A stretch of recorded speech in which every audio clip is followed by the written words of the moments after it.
Chapter 32. Listen, O heavens, and I will speak.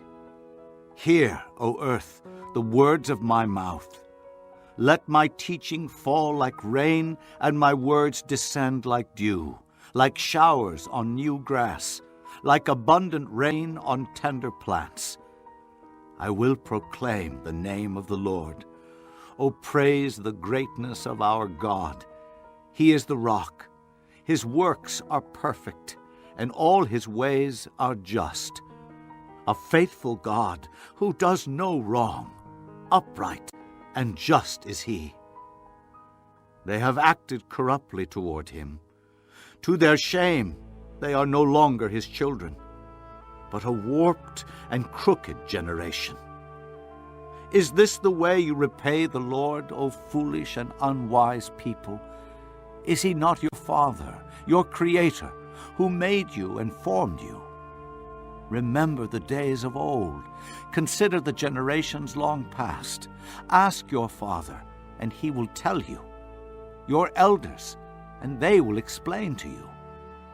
When the Most High gave the nations their inheritance, when he divided all mankind, he set up boundaries for the peoples according to the number of the sons of Israel.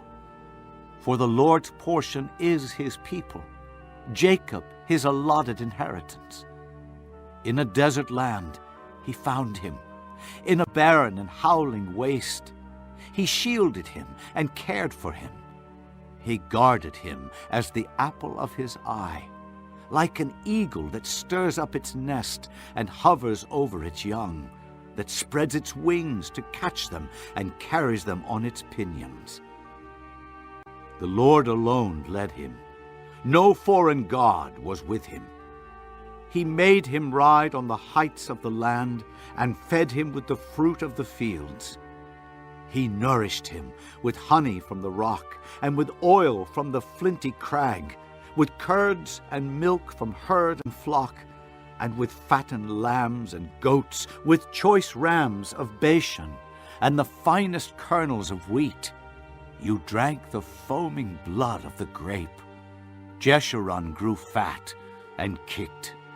Filled with food, he became heavy and sleek. He abandoned the God who made him and rejected the rock, his Savior. They made him jealous with their foreign gods and angered him with their detestable idols. They sacrificed to demons, which are not God. Gods they had not known. Gods that recently appeared. Gods your fathers did not fear. You deserted the rock who fathered you. You forgot the God who gave you birth. The Lord saw this and rejected them because he was angered by his sons and daughters. I will hide my face from them, he said, and see what their end will be. For they are a perverse generation, children who are unfaithful. They made me jealous by what is no God, and angered me with their worthless idols. I will make them envious by those who are not a people. I will make them angry by a nation that has no understanding. For a fire has been kindled by my wrath, one that burns to the realm of death below. It will devour the earth and its harvests, and set afire the foundations of the mountains. I will heap calamities upon them, and spend my arrows against them. I will send wasting famine against them, consuming pestilence and deadly plague. I will send against them the fangs of wild beasts, the venom of vipers that glide in the dust. In the street the sword will make them childless. In their homes terror will reign. Young men and young women will perish, infants and gray-haired men. I said I would scatter them and blot out their memory from mankind, but I dreaded the taunt of the enemy, lest the adversary misunderstand and say, "Our hand has triumphed. The Lord has not done all this." They are a nation without sense. There is no discernment in them. If only they were wise and would understand this, and discern what their end will be. How could one man chase 1,000, or two put 10,000 to flight, unless their rock had sold them, unless the Lord had given them up? For their rock is not like our rock, as even our enemies concede. Their vine comes from the vine of Sodom, and from the fields of Gomorrah. Their grapes are filled with poison, and their clusters with bitterness. Their wine is the venom of serpents, the deadly poison of cobras. Have I not kept this in reserve, and sealed it in my vaults? It is mine to avenge. I will repay. In due time their foot will slip. Their day of disaster is near, and their doom rushes upon them. The Lord will judge his people and have compassion on his servants when he sees their strength is gone, and no one is left, slave or free. He will say, "Now where are their gods, the rock they took refuge in, the gods who ate the fat of their sacrifices and drank the wine of their drink offerings?" Let them rise up to help you. Let them give you shelter. See now that I myself am he. There is no God besides me. I put to death, and I bring to life. I have wounded, and I will heal, and no one can deliver out of my hand. I lift my hand to heaven and declare, as surely as I live forever, when I sharpen my flashing sword, and my hand grasps it in judgment, I will take vengeance on my adversaries and repay those who hate me. I will make my arrows drunk with blood, while my sword devours flesh, the blood of the slain and the captives, the heads of the enemy leaders. Rejoice, O nations, with his people, for he will avenge the blood of his servants. He will take vengeance on his enemies and make atonement for his land and people. Moses came with Joshua son of Nun, and spoke all the words of this song in the hearing of the people. When Moses finished reciting all these words to all Israel, he said to them, Take to heart all the words I have solemnly declared to you this day, so that you may command your children to obey carefully all the words of this law. They are not just idle words for you. They are your life. By them you will live long in the land you are crossing the Jordan to possess. On that same day, the Lord told Moses, Go up into the Abarim range to Mount Nebo in Moab, across from Jericho, and view Canaan, the land I am giving the Israelites as their own possession.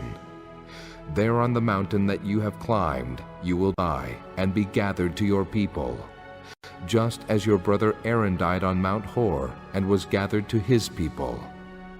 This is because both of you broke faith with me in the presence of the Israelites, at the waters of Meribah Kadesh in the desert of Zin, and because you did not uphold my holiness among the Israelites.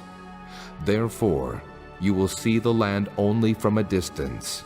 You will not enter the land I am giving to the people of Israel. Chapter 33. This is the blessing that Moses, the man of God, pronounced on the Israelites before his death. He said, The Lord came from Sinai and dawned over them from Seir. He shone forth from Mount Paran. He came with myriads of holy ones from the south, from his mountain slopes. Surely it is you who love the people. All the holy ones are in your hand. At your feet they all bow down, and from you receive instruction. The law that Moses gave us, the possession of the assembly of Jacob. He was king over Jeshurun, when the leaders of the people assembled, along with the tribes of Israel. Let Reuben live and not die, nor his men be few. And this he said about Judah. Hear, O Lord, the cry of Judah. Bring him to his people. With his own hands he defends his cause. O be his help against his foes. About Levi he said, Your Thummim and Urim belong to the man you favored. You tested him at Massah. You contended with him at the waters of Meribah. He said of his father and mother, I have no regard for them. He did not recognize his brothers or acknowledge his own children, but he watched over your word and guarded your covenant. He teaches your precepts to Jacob and your law to Israel. He offers incense before you and whole burnt offerings on your altar. Bless all his skills, O Lord, and be pleased with the work of his hands. Smite the loins of those who rise up against him. Strike his foes till they rise no more. About Benjamin he said, Let the beloved of the Lord rest secure in him, for he shields him all day long, and the one the Lord loves rests between his shoulders. About Joseph he said, May the Lord bless his land with the precious dew from heaven above, and with the deep waters that lie below. With the best the sun brings forth, and the finest the moon can yield. With the choicest gifts of the ancient mountains, and the fruitfulness of the everlasting hills. With the best gifts of the earth, and its fullness, and the favor of him who dwelt in the burning bush.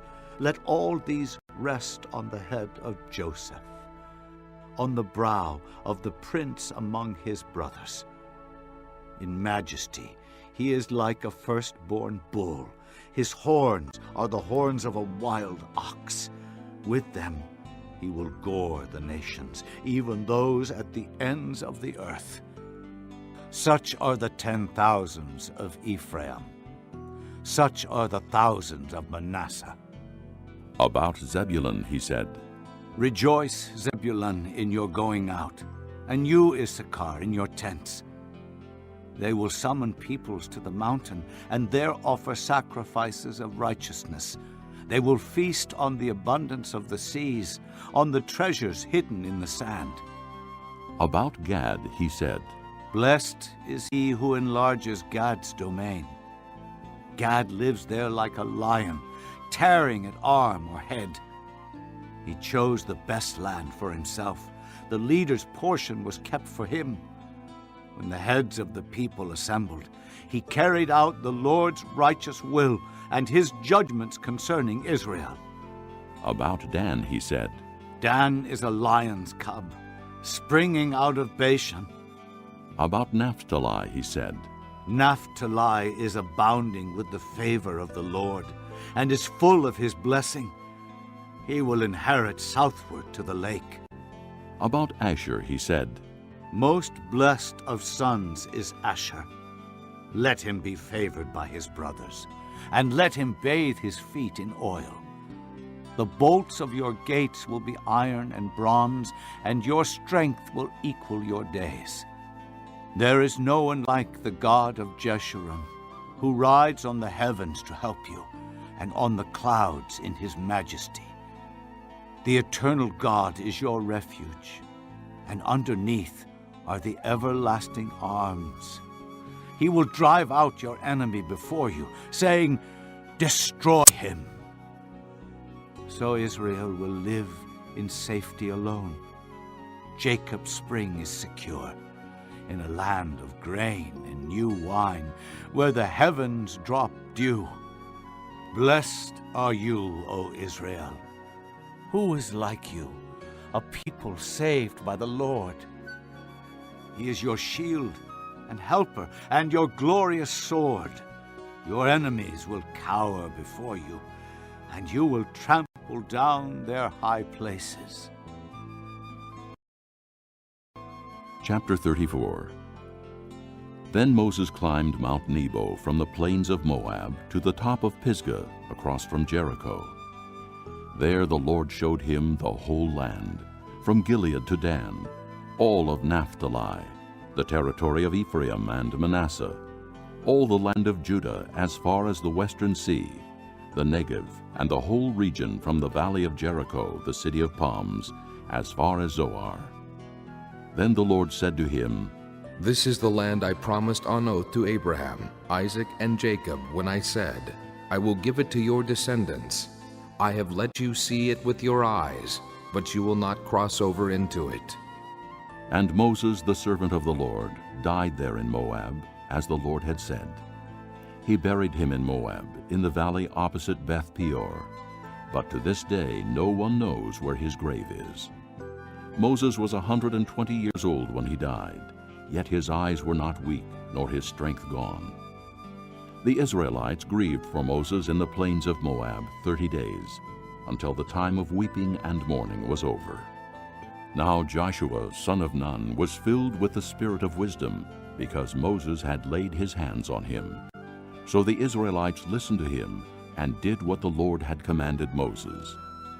Since then, no prophet has risen in Israel like Moses, whom the Lord knew face to face, who did all those miraculous signs and wonders the Lord sent him to do in Egypt, to Pharaoh and to all his officials, and to his whole land. For no one has ever shown the mighty power or performed the awesome deeds that Moses did in the sight of all Israel. This concludes Disc 12. The written notice of the charge against him read, "The King of the Jews." They crucified 2 robbers with him, one on his right and one on his left. Those who passed by hurled insults at him, shaking their heads and saying, So, you who are going to destroy the temple and build it in 3 days, come down from the cross and save yourself. In the same way, the chief priests and the teachers of the law mocked him among themselves. He saved others, They said, but he can't save himself.